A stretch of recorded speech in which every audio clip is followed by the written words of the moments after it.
Conversei no intervalo com o Rodrigo, a Silvia ouviu aqui, porque como o Rodrigo ele é adventista do sétimo dia, tem sempre a pergunta do sétimo dia, né? E a gente falou um pouquinho de escatologia também, né? Que é a parte adventista do processo, né? Aí vamos para o sétimo dia, com o auxílio do Jean. O Jean, obrigado, Jean, lá de Aracaju, Sergipe. Ele manda a pergunta e vem a pergunta. Doutor Rodrigo, biblicamente, devemos guardar o sábado? Eis a pergunta que não quer calar. Vamos ouvir, Rodrigo. Então, eu vou, irmãos, eu até aproveito esse ensejo aqui para esclarecer uma coisa para vocês em tempo rápido aqui. Em primeiro lugar, o sábado não leva ninguém para o céu. Se algum adventista, judeu, qualquer um falar que ele é salvo porque guarda o sábado, fala assim, ó, você não entende nem de Bíblia, nem de adventismo. O que me leva para o céu é a graça de Cristo que eu aceitei mediante a fé e por isso entreguei minha vida a Cristo. O único processo de salvação é esse, eu não conheço outro. Guardar o sábado não leva ninguém ao céu. Então por que vocês guardam o sábado? Muito simples. Eu devo ter agora pessoas que estão me assistindo que são da Assembleia de Deus, metodista, presbiteriano. Por que você não adora imagem de escultura? Se você respondeu porque você não adora imagem de escultura, se você me respondeu por que você não rouba, se você me respondeu porque você não adultera, você está respondendo porque eu guardo o sábado. Só isso. Perfeito. Mas eu quero deixar bem claro que, e eu vou colocar aqui uma posição adventista. Vocês já ouviram falar, inclusive, da Ellen White, que é um assunto polêmico. A gente não idolatra a Ellen White. Tanto é que nós não temos teologia whiteana. Existe teologia luterana e ninguém acusa os luteranos de seita. No metodista tem a teologia calvinista. Nós não temos uma cadeira de whiteismo, whiteano, não existe isso. Mas eu vou citar Ellen White assim como um calvinista pode citar, como um presbiteriano pode citar Calvino. Porque é uma autoridade da igreja adventista. A própria Ellen White não teve nenhum parente que guardasse o sábado. É mesmo? Quando o Guilherme Miller morreu, Guilherme Miller não aceitou a guarda do sábado e Ellen White disse que ela teve uma visão de Deus que anjos protegiam o túmulo de Guilherme Miller, que foi um homem de Deus. Olha que interessante. Eu estive nos Estados Unidos, no túmulo da irmã White, que era casada com um pastor metodista que perdeu uma filhinha. Ela escreveu uma carta para essa irmã, dizendo assim, que perdeu um bebê, e falou assim, minha irmã, não chore, porque de acordo com a Bíblia, o Senhor Jesus, na sua volta, trará de volta o seu bebezinho ressuscitado. Uau. Basta você e seu esposo continuarem fiéis a Deus como vocês sempre foram. E ela estava falando de parentes dela que guardavam o domingo. Uau. Tá bem? Então, eu guardo o sábado porque eu cheguei nessa conclusão na Bíblia. Então, respondendo ao irmão... Jean de Aracaju. Jean de Aracaju. Jean, eu, Rodrigo, particularmente, acredito que é o sábado que deve ser guardado. Mas também acredito que os meus irmãos aqui que guardam o domingo são tão fiéis a Deus, na luz, na compreensão que eles têm, como eu. Então, nós temos uma discordância, eles acham que é o domingo, eu acho que é o sábado, alguns acham que não é dia nenhum, mas uma coisa eu digo, quem guarda o sábado, para o Senhor o guarda. Quem não guarda, para o Senhor o guarda. O meu papel aqui é falar da minha convicção, respeitando a espiritualidade do meu irmão, que é tão sincero a Deus como eu. Opa! E o céu que eu acredito, não vai ter um bairro só para adventista, não. É verdade. Vai ter para todo mundo. Aqui, ó. É verdade. Uma salva de palmas. Você citou Romanos, é bem interessante. Você citou Romanos, você citou o Novo Testamento. Claro. Dessa perspectiva de que quem faz para o Senhor. Não é? E a gente tem que ter um respeito muito grande, e eu tenho um respeito por todo aquele que é sabatista, usando um termo que é clássico, né? Porque demonstra fé. Eu tive alunos na universidade, nós também somos professores universitários, Rodrigo, e é interessante porque, por exemplo, a gente tinha aula sexta-feira à noite, né? E esses alunos se matriculavam e vinham conversar. Professor, o que eu faço? Eu falo, querido, é uma decisão sua e a sua fé. Não é? Eu não posso te dar presença se você não está presente. Mas eles conseguiam cumprir o curso, sabe? Se esforçavam na carga horária tranquilamente. E eu admirava. Né? E você citou o Decálogo, os 10 Mandamentos. É uma discussão interessante. É uma questão interessante. É, muito interessante. Porque se você pega lá os 10 mandamentos, então você tira um... A única questão que a gente coloca, mas eu digo isso com muito respeito, é que a teologia evangélica convencional diz que a lei foi abolida na cruz. Mas quando nós perguntamos a todos os evangélicos se ele guarda o primeiro mandamento, ele guarda o segundo, o terceiro, o quinto, o sexto, o sétimo, todos estão válidos no Novo Testamento, só o sábado que caiu. Então, para ser coerente, eu deveria dizer que foi o sábado que foi abolido e não a lei, porque 9 ainda estão em vigor. Mas, como eu disse, essa é uma questão que eu coloco aqui porque me foi perguntado. Então, eu estou aproveitando a oportunidade de ser oportunista. E quero aproveitar e fazer um agradecimento aqui, sem nenhuma demagogia. Porque, às vezes, eu lido muito com ateus. Tem um outro livro meu aqui que é para ateus. É isso aqui? O Ceticismo da Fé. Deixa eu mostrar aqui para o... Que esse, inclusive, eu trouxe para dar para o pastor Márcio Valadão, viu? Pastor... Que é uma pessoa que eu admiro muito, e eu já tive a oportunidade de jantar uma vez com ele, o Cid Moreira, a esposa dele, lá ele que trouxe o Evidências para a TV Super, foi ele. Mas esse título seu, ele é uma provocação? Provocação. Ceticismo da fé. Exatamente, porque esse livro eu não escrevi na linguagem igrejeira. Eu escrevi esse livro para atingir o que gosta de assistir o Pondé no YouTube, que gosta de ler Karl Marx, que gosta de ler Nietzsche, Kafka. Eu mostrei a partir de Diderot, de Descartes, como é que o mesmo pensamento desses autores, no meu ceticismo, me leva a crer. Vou falar uma coisa polêmica e paradoxal. Eu sou um crente porque eu duvido. Interessante. E disto posto, eu às vezes sou mais respeitado por alguns ateus do que por alguns evangélicos. Quando você foi no Jô Soares, por exemplo... É triste, porque é seita, entendeu? Eu senti o Jô Soares assim, impactado com o que você falava. Ele balançou mesmo? Foi impactado pelo Espírito Santo. Não é? Porque esse livro aqui tem poder. Aleluia. É verdade. Eu ainda acredito nisso. E, para honra e glória de Deus, foram 13 entrevistas no Jô Soares. Num ano me convidaram, deram um bloco. 2 anos depois me convidaram de novo, deram 2 blocos. No terceiro ano convidaram, deram 2 blocos. Olha só. E depois convidaram uma 4ª vez, mas eu estava morando nos Estados Unidos nesse tempo e não pude ir na 4ª vez. E eu soube depois eu soube que tinha gente que até pagava para ser entrevistado pelo Jô Soares. E as 2 outras entrevistas foi ele que colocou. Então eu louvo a Deus por essas portas, seja do Jô Soares, seja de vocês. Aí só complementando o meu agradecimento que eu falei, porque às vezes eu me sinto mais respeitado por um ateu do que por um evangélico, que me acha seita, leproso. E hoje não. Igrejas como a Batista Lagoinha abrem as portas para a gente falar com respeito, e por isso que eu tenho que respeitar. E vocês são meus irmãos em Cristo Jesus. Eu louvo a Deus por essa oportunidade, sem demagogia. Em nome de Jesus, Rodrigo. muito obrigado. Obrigado. Inclusive, pode falar. Pode. Assim, já que nós estamos aqui num ambiente assim, tão respeitoso e democrático, eu estou tão impactada com o irmão e estou aqui para aprender, né? Que coisa boa a gente poder aprender com quem realmente conhece. Esse posicionamento é maravilhoso e isso comprova, né, o quanto o irmão realmente conhece a Deus e pertence ao Senhor, porque são essas atitudes mesmo que mostram, né?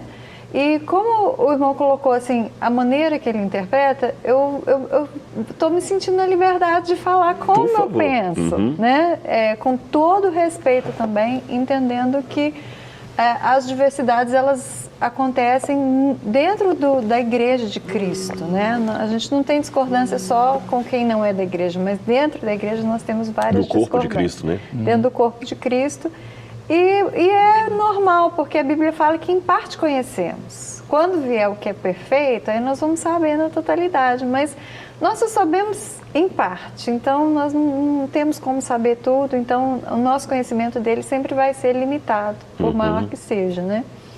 Mas uma coisa que eu entendo, assim, em relação à guarda do sábado, e a guarda do sábado, ela está intimamente ligada à adoração, né? Porque na aliança, no tempo da lei, existia um dia exclusivo para a guarda, né? Para a consagração daquele dia ao Senhor, e também existia um lugar, né? Que era o templo, que era um lugar exclusivo. Eu entendo que esse mandamento ele não foi abolido, ele foi ampliado, né? Porque perguntaram para Jesus onde se deve adorar, né? E ele disse, em espírito e verdade. Em espírito e em verdade, ou seja, não tem mais uma geografia para a adoração, né? E em relação ao quando deve se adorar, né? Eu entendo que o sábado, em hipótese alguma, ele foi abolido.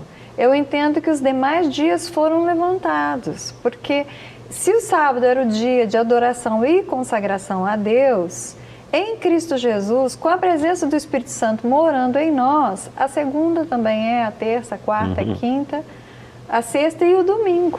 Então, na realidade, para mim, em Cristo Jesus, todos os dias se tornaram sábado, porque todos os dias se tornaram o dia do Senhor. Hoje, este é o dia que o Senhor fez, nos alegremos nele.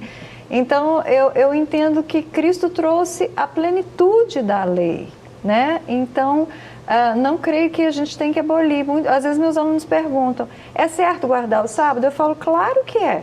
Como é certo guardar a segunda, a terça, a quarta, a quinta, porque o cristão ele não tem mais dia secular. Todos os dias em Cristo são dias para adoração. Então, eu vejo mais por essa perspectiva. E por incrível que pareça, a sua perspectiva, apesar de ser discordante, conecta com a minha maneira de ver. Porque, e aqui eu vou falar uma coisa que até mesmo alguns adventistas não interpretam isso de maneira como eu acho que deveria. Na minha opinião, todos os dias realmente são de Deus. O que é o sábado para mim? O sábado para mim, se me permite uma comparação, vocês são casados. Eu vou perguntar para ela para não te deixar em qual é o aniversário do casamento de vocês. Acho que é melhor você perguntar para ele.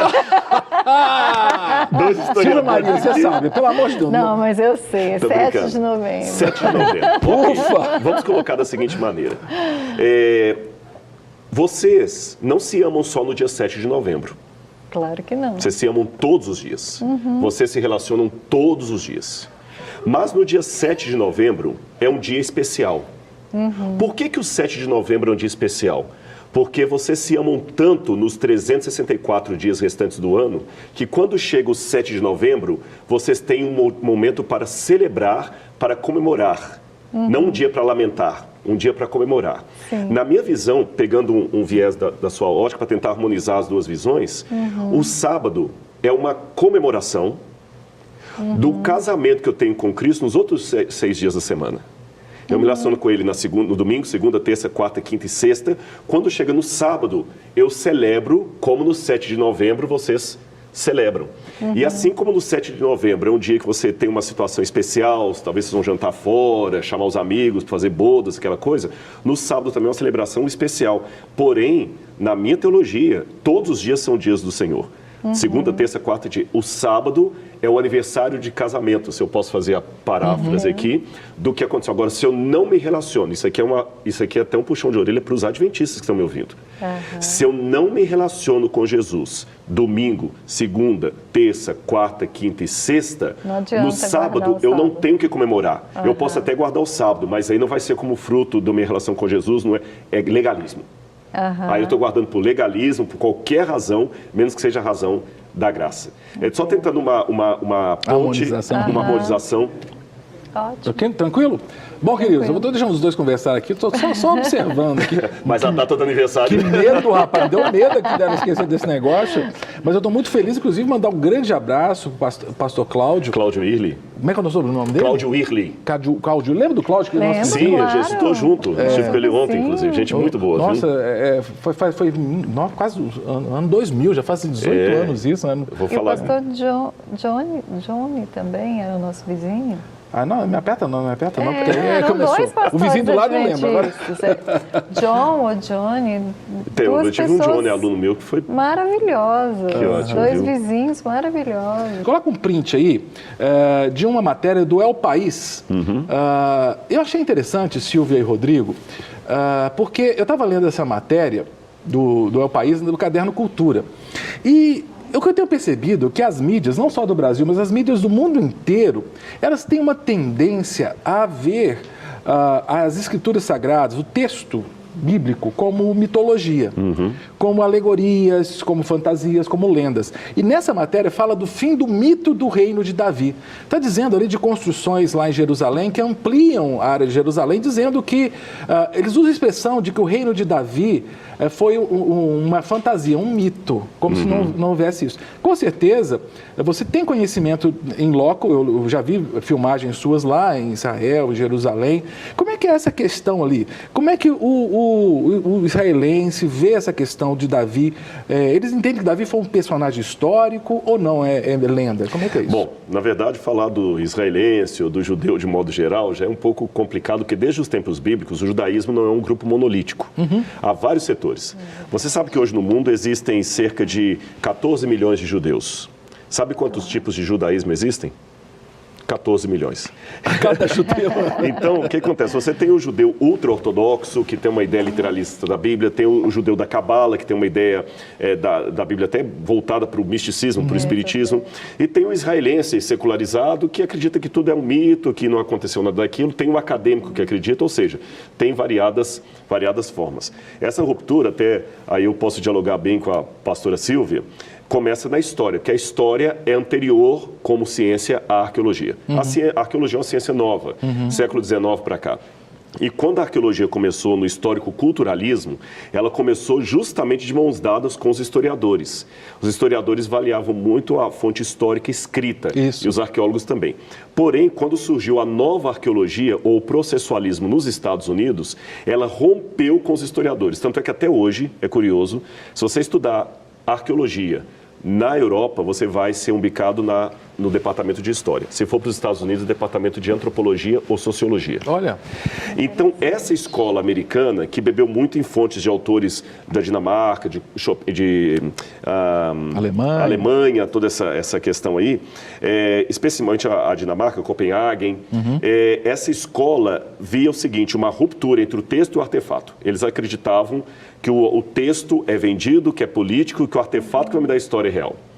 Tá. O historiador, por sua vez, dizia que não, que o texto é que me dá a história real. Nesta briga entre historiadores e arqueólogos da nova arqueologia, de Copenhague, dos Estados Unidos também, que a Bíblia acabou entrando e alguns começaram a achar que a Bíblia também era um texto vendido, um texto político e tudo mais. E como cristão, não posso te dar a minha leitura espiritual aqui. Estamos num grande conflito entre o bem e o mal. E há interesses espirituais do mal em que este livro não seja realmente divulgado, analisado e confirmado. No caso, Silvia, como historiadora, você dá aula de teologia, dá aula de história da igreja, mas como historiadora, a Bíblia pode ser considerada um livro histórico ou não?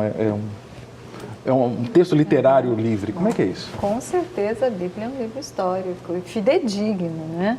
A proposta, ele não se propõe a ser exclusivamente um livro histórico, né? Ele é, acima de tudo, uma revelação de Deus, então é algo espiritual. Mas ele tem, com certeza, um conteúdo histórico, verídico, comprovado. Inclusive, uma das coisas que o senhor falou que eu achei interessantíssimo, essa falta que a gente sente mesmo, de ter arqueologia mais próxima para poder conciliar, porque esse tipo de mensagem, né, do El País, né? El País. É muito raro.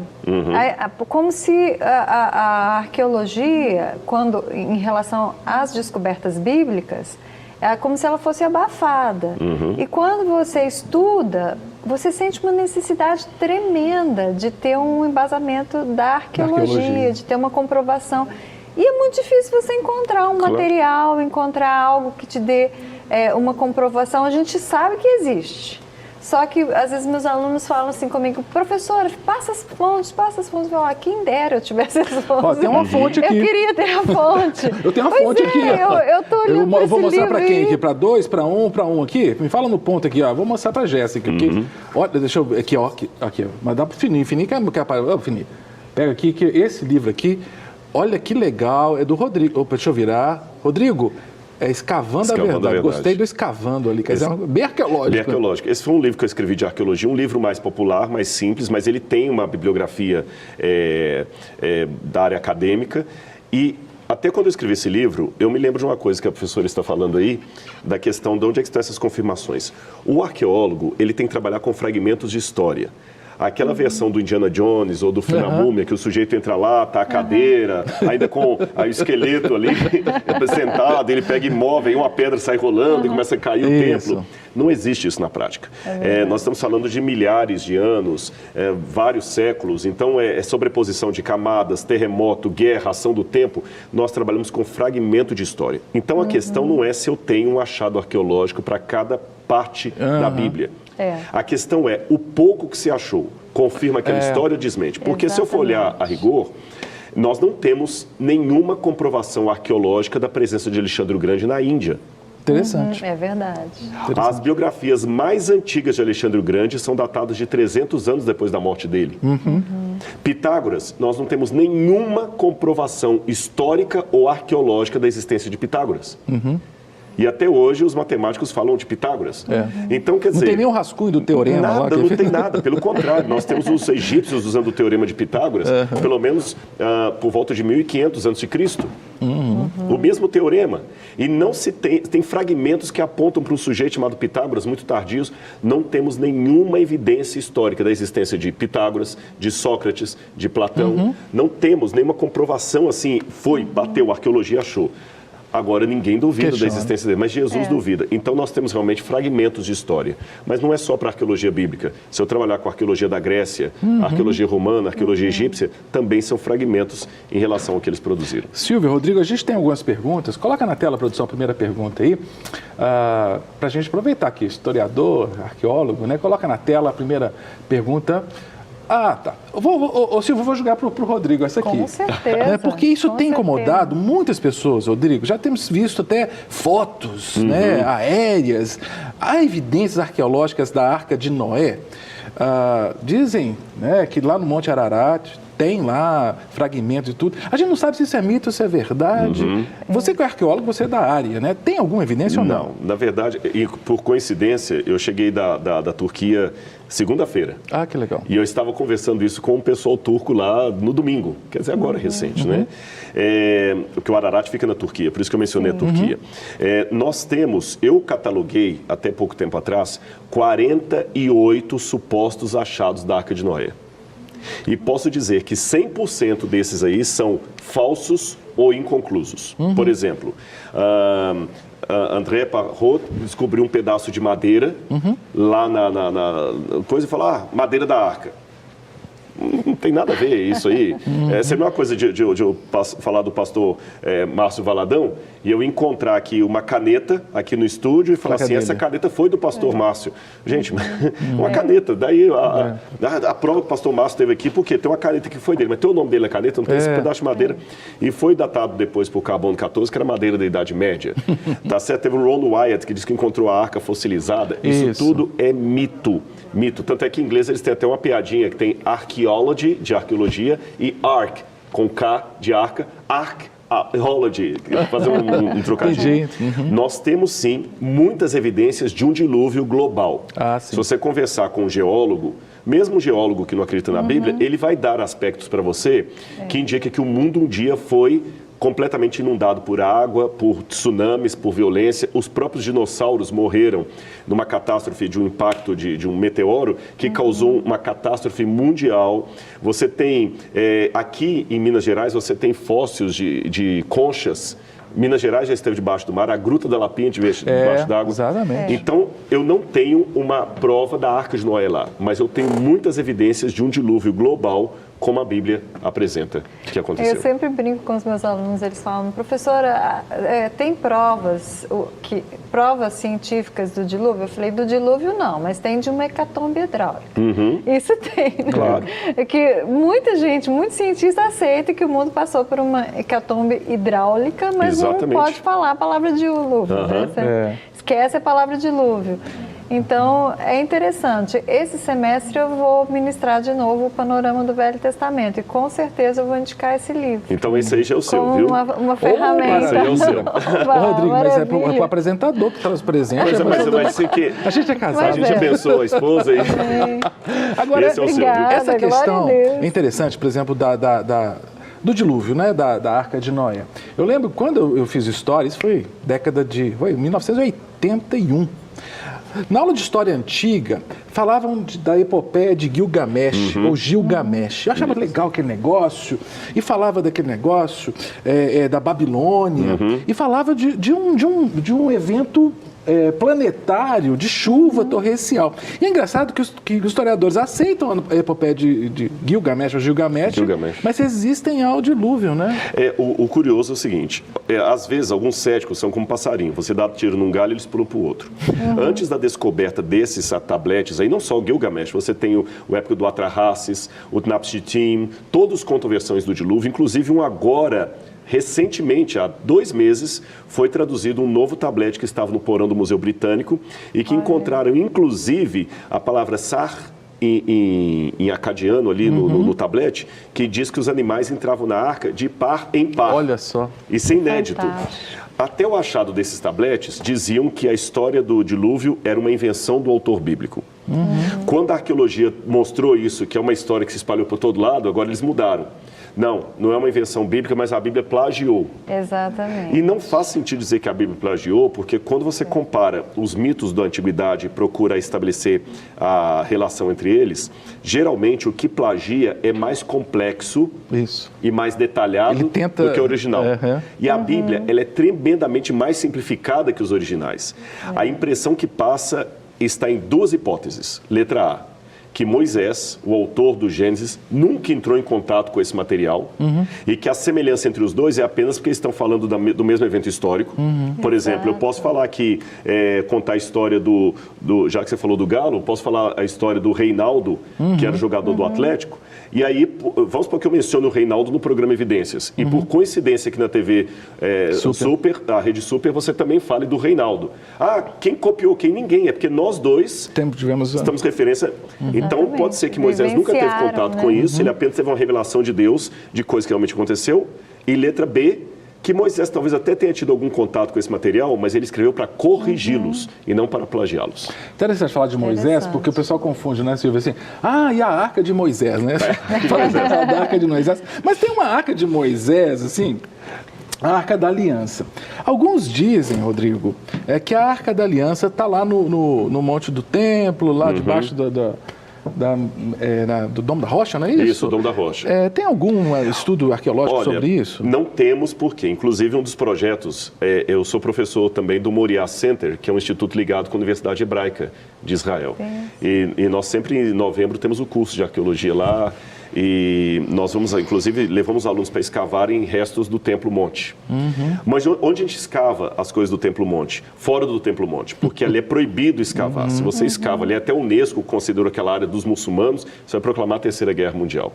Então, os muçulmanos fizeram uma própria estrutura clandestina ali, tiraram muito monturo de terra e jogaram num outro lugar, lá perto da Universidade Hebraica. Entendi. Então, a gente vai lá e peneira, pega os restos. E pega e acha coisas.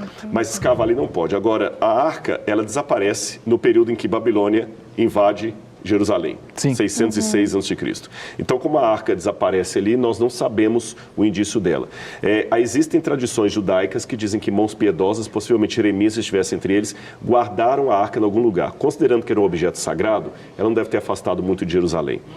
Na minha opinião, mas opinião agora não comprovada, a Arca da Aliança está em algum lugar ali embaixo, que é um queijo suíço aqui, ele não foi explorado, embaixo do Domo da Rocha. Mas isso eu posso dizer como hipótese. Não é uma coisa que eu fui lá que escavei, que é impossível escavar. Vocês viram a filmagem de uma rocha do Muro das Lamentações caindo? Sim, foi um pedaço de pedra.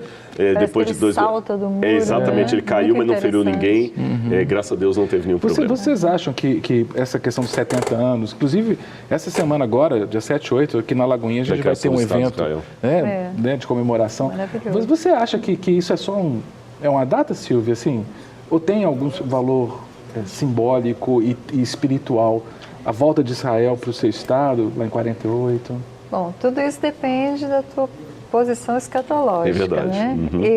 Para mim, pessoalmente, né, eu creio que nada é coincidência. Eu creio que Israel é mesmo o relógio de Deus, eu pessoalmente creio, e creio que todos os eventos mundiais estão condicionados a ela.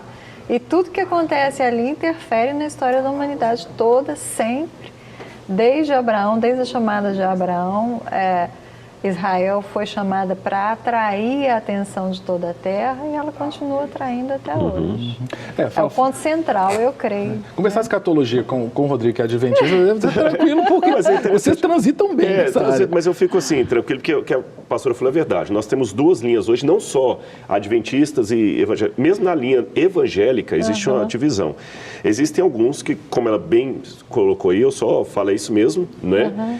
Que vem uma relevância em Israel na dispensação da igreja e concentram tudo em Israel. Existe outra linha teológica que pensa que não, que o centro agora deixa de ser Israel e passa a ser a igreja, que a igreja é o Israel espiritual. E aí, no caso, Deus tem um plano para os judeus de salvação, de evangelismo, mas agora ele concentrou na igreja de Cristo. Aí tem aquelas leituras de Paulo em Romanos que vão diferenciar. Israel, né? Israel, e nós somos os enxertados e tudo mais. Eu acredito assim, eu realmente tenho uma posição mais eclesiocêntrica do que a dispensacionalista. A própria Igreja Batista no passado, os luteranos também eram mais depois do dispensacionalismo de Raul Lindsay que veio essa linha. Agora, o que eu acho bonito é que mesmo que eu tenha uma posição escatológica diferente, nós vamos ter uma fé em Deus tão grande que eu vou falar uma coisa aqui que eu não sei se vocês vão se surpreender, teve um adventista falar isso. Para mim, a Igreja de Deus, ela é muito maior do que a Igreja Adventista, e eu declaro numa rede de TV Batista que a maior parte do povo de Deus não está na Igreja Adventista. E antes que alguém pense, então ele está agora deixando de ser Adventista? Não. É porque eu acho que eu tenho que ter a convicção daquilo que eu creio, mas ao mesmo tempo sabendo que Deus tem sinceros discordantes de mim e que a Igreja de Deus é maior do que a tabuleta onde eu estou, porque eu não sigo tabuleta, eu sigo a Jesus. Então eu tenho as minhas posições adventistas, mas a família espiritual de Deus para mim, tem os batistas, tem os metodistas, tem os presbiterianos e tem alguns que até desigrejados que às vezes eu discordo da postura, mas são pessoas que entregaram o coração a Cristo e quem sou eu para julgar? A igreja invisível, né? A verdadeira igreja é a igreja invisível. Eu até coloco, eu fiquei feliz de ter essa posição até diferente de pensamento aqui, para dizer até uma frase de um que não era nem adventista nem batista, Santo Agostinho. No essencial, unidade. No não essencial, diversidade. Em tudo, caridade. Deixa eu aproveitar um pouquinho mais o Rodrigo aqui, porque eu tô curioso, né? Ô, Rodrigo, você acredita que eu era avaliador do MEC para curso de teologia? Aí o MEC fez uma mudança e me colocou para curso de arqueologia. Eu falei, esse povo é doido, cara. Eu não tinha condição de avaliar. Você foi ao MAI lá? Não, eu não fui. Eu não cheguei a fazer visita para arqueologia, ainda bem, porque eu não saberia. Entende? Embora... Porque, sabe aquelas questões? Eu fui avaliador dos cursos de teologia logo no comecinho, perto do ano 2000, porque não tinham teólogos. Estava reconhecimento, credenciando os cursos. Não tinham teólogos. Então, como eu era historiador e tinha teologia livre, os primeiros foram assim. Sim, claro. Né? Aí depois filosofia, alguns que tinham filosofia. Isso. Aí me colocaram depois para arqueologia. Mas eu tenho tantas dúvidas arqueológicas. Eu lembro que há muitos anos eu vi um filme, eu peço à produção que coloque aí a questão do filme, o corpo. Coloca a pergunta do corpo, que eu queria que o Rodrigo me respondesse isso. Eu acho que você viu esse filme, né? Sim, Antônio Bandeiras, eu lembro do Antônio Bandeiras. Você viu, Silvia? Viu? Não viu? Sim, vi. O filme O Corpo, com Antônio Bandeiras, trata de uma questão que preocupa os arqueólogos cristãos. Só para dizer, como o filme é antigo, não vou ficar dando spoiler daqui. É a história de um padre, que é o Antônio Bandeiras, que também é arqueólogo e investigador do Vaticano. E do Vaticano. A história é que eles encontraram a tumba, encontraram o corpo de Cristo e o Vaticano mandou lá para tentar abafar. Isso incomoda vocês, são arqueólogos cristãos, de achar o corpo de Cristo? Não incomoda. Agora eu vou falar uma coisa aqui, mas agora eu tenho que tomar muito cuidado em responder. Foi mais fácil responder a questão do sábado do que isso aqui. E vocês vão entender por quê. Eu não sou de defender dogma. Porque eu não vou poder falar por todos os arqueólogos cristãos, vou falar por mim. Eu não sou de defender dogma. Mas existem algumas verdades que na minha cabeça já estão acima do questionamento. Por exemplo, que Jesus é o Senhor. Desculpa, você pode falar o que quiser, não está mais na mesa de discussão isso. E Ele ressuscitou. Então eu tenho tanta convicção disto que quando você adquire esse certo... Acho que a resposta vai mais num campo espiritual do que material. Quando eu chego a essa convicção de fé tão grande, tão grande, tão grande, isso não me preocupa mais. Entendi. Você entendeu? É como você ficar se preocupando agora se ela te ama mesmo ou não. Você já tem tanta caminhada, você não vai mais precisar fazer... até tolice, você vai... Mas será que minha esposa me ama muito? Tem coisas... Quando vocês estavam começando a namorar, que vocês não se conheciam, talvez essa pergunta podia vir, mas hoje, então essa altura da minha caminhada com Jesus, sem nenhuma arrogância, sem nenhuma linguagem dogmática, isso já está fora de cogitação para mim. Eu não me preocupo, não vai encontrar. E ponto final. É igual Billy Graham. Uma vez perguntaram para Billy Graham assim, o que você acha da teologia da morte de Deus? Aí Billy Graham falou assim, Deus morreu? Mas como? Eu acabei de falar com ele há 2 minutos na oração. Não fiquei sabendo. Então, quer dizer, para mim, isso não preocupa. Ele ressuscitou, eu creio pela fé, tenho evidências históricas disso, creio também como homem racional, como homem de pesquisa, e Ele é o meu Senhor. Então, não me preocupa. E como o senhor falou, às vezes a dúvida é excelente, porque através da dúvida vem mais e mais comprovações, né? Exatamente. Quanto mais procura o corpo e não acha, mais fica evidente que Ele ressuscitou. Claro. E se eu quiser falar até como acadêmico, eu posso falar a mesma coisa. Um físico ele pode não ter todas as respostas da física, mas já não duvida mais da gravidade. Exato. Já não está mais na pauta de discussão. Você não vai convencer com ele. Ele pode até não saber muita coisa sobre os quasares, sobre a física quântica, mas que a gravidade existe, acabou. Para mim, a ressurreição é histórica, real e acabou. Agora, e a crucificação? Coloca aí, por favor, aquele print do El País também, que fala assim que registros arqueológicos são poucos de pessoas crucificadas. Né? Tá falando, a arqueologia identificou apenas 2 corpos de pessoas que sofreram este tormento na antiguidade. Olha, achou 2 corpos, porque o de Cristo não vai achar. Não vai achar mesmo. Na verdade, eu só conheço um. Esse relato agora é bem mais recente. O único que eu conheço mais clássico na história foi encontrado em 1967, depois da Guerra dos 6 Dias, num bairro de Jerusalém chamado Givat HaMivtar. Seria... Givat HaMivtar seria Colina da Fronteira, alguma coisa assim. Eles encontraram um ossário, uma caixa de ossos, de um túmulo judeu, e o calcanhar tinha um cravo atravessado no calcanhar. Tá certo? Parece que alguém foi crucificado e foi retirado da cruz e sepultado. Foi o único caso, porque os crucificados não tinham direito a um sepultamento digno. O corpo deles era lançado numa piscina de areia chamada Putenescum. Eu sei que o nome em latim lembra um calão em português, mas o sentido daquela palavra em português que muita gente está pensando é justamente essa, apodrecer, putrefazer. Então, Jesus é o único caso excepcional, aliás, Jesus é um dos poucos casos excepcionais na história de um crucificado que teve direito a um sepultamento pela intervenção de José de Arimateia e a ação do Espírito Santo. E o segundo é esse que estava nesse caixão, o nome dele aparece na tampa desse ossário de pedra, Yohanan ben Hagakol. Então, são os 2 casos. Existe um terceiro que agora estão divulgando aí, mas eu ainda não vi os dados científicos desses. Historicamente, não há mais negativa, né, Silvia, de que Jesus Cristo de Nazaré existiu, né? Historicamente, não. Eu sempre falo, Jesus é o homem mais documentado de toda a história, de várias fontes, as fontes mais variadas possíveis, né? Então, em termos de historiografia, não tem como questionar o Jesus histórico, é impossível, né? O homem mais documentado de toda a Terra. Não quer ficar um segundo por fora da nossa programação? Agora você pode nos acompanhar através das plataformas digitais. Não perca tempo, acesse, curta e siga-nos. Fique por dentro de tudo o que acontece por aqui. Rede Super, inspirando você.